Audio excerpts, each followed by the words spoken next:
चक्रीवादळाच्या तडाख्यातही पंचक गावकऱ्यांची धाडसी कामगिरी. बुऱ्हाणपूर अंकलेश्वर महामार्गावरील वाहतूक पुन्हा सुरळीत. जळगाव जिल्हा प्रतिनिधी बशीर तडवी.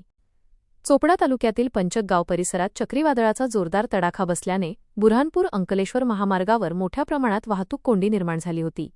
वादळामुळे रस्त्यावर झाडे आणि इतर मोठे अडथळे पडल्यामुळे वाहनांच्या लांबच लांब रांगा लागल्या होत्या. अशा बिकट परिस्थितीत पंचक गावातील युवक आणि ग्रामस्थांनी तत्काळ घटनास्थळी धाव घेत मानवता आणि सामाजिक बांधिलकीचे उत्तम उदाहरण घालून दिले आहे. अतिशय प्रतिकूल परिस्थिती, वादळ आणि पाऊस असतानाही गावकऱ्यांनी स्वतःचा जीव धोक्यात घालून आणि स्वतःच्या प्रयत्नांतून रस्त्यावर पडलेले सर्व अडथळे दूर केले.